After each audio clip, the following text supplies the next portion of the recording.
Kapag mahal ka niya, babalik at babalikan ka niya. Tapos, hindi ka iiwan. Yan ang napatunayan ng boyfriend ni Lyre Posposa sa kanya matapos sumiklab yung issue na yung video na nag-surface na meron siyang kachururut na ibang afam. O, di ba? Tapos, makikita nyo dito na wala man lang bakas, no? Wala man lang bakas na nagkakaroon sila ng problema sa kanilang relationship sa isa't isa. And I believe sa unang clip ng video na parang sinundo niya yung kanyang boyfriend doon sa NAIA Terminal 3, if I'm not mistaken. Tapos lumabas sila sa may door 8 or window 8. Yan. And after nyan, mukhang masaya silang nagtutour-tour sa iba't ibang places. Tapos makikita nyo na, ayan, they are spending quality time with each other. Now, wala ka man lang talaga makikita ng signs of any, alam mo yon, yung mga signs na nagka-crack na yung kanilang relationship.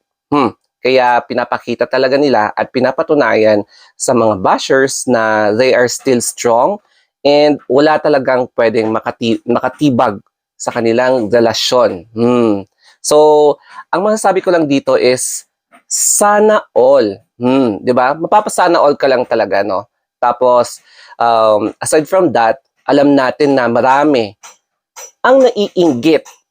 Naiinggit dahil strong ang kanilang relasyon at marami din kasi ang gustong magkaroon na afam na boyfriend.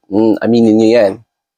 Ang una, akala ko nag-island hopping sila, Ryder Posposa at yung boyfriend niya dito lang sa Pilipinas. Kasi nga nasa beach sila, 'di ba? Tapos ang sweet-sweet nila. And then may nakita ako na mga signages na in Thai language. So parang napaisip ako, baka pumunta sila nag-tour sa Thailand. And yun nga, no? And merong nag-serve sa kanila na waiter. So sinabi nila na kapkun ka. So yun nga, indeed, mukhang nasa Thailand silang dalawa as of this moment. And I'm not sure kung ilang days sila doon. Pero makikita mo naman sa update nila sa TikTok na nag-overseas na trip silang dalawa. And I'm not sure kung babalik ulit sila dito sa Pilipinas or baka pupunta sila doon sa ibang places. So, ang mapapansin mo dito is masaya sila. Hindi talaga kailanman nag-crack yung kanilang relasyon. Tapos, I believe may spark yung kanilang relationship, no? Kung mapapansin mo, jolly talaga. Tsaka makwela si Angeli Posposa in which yun ang gustong-gusto ng British na afam. And mapapansin mo rin na may isang characteristics yung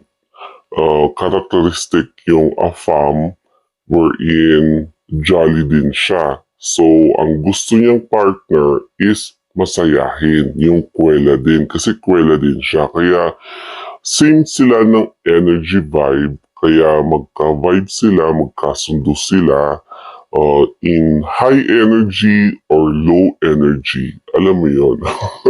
Or in sweet energy. So, yun yung napansin ko sa kanilang dalawa.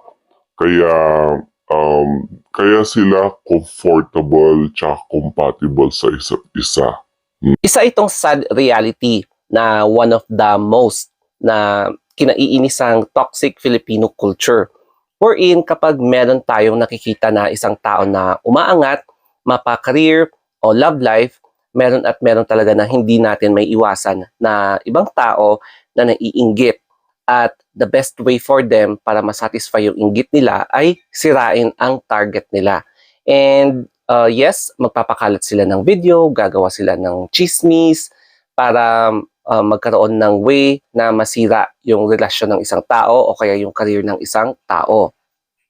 Kaya no wonder may mga kakilala ka or friends na ayaw nila talagang ipakilala yung mga boyfriend nila or girlfriend nila kasi hindi mo maiiwasan na meron kang ahas na friend.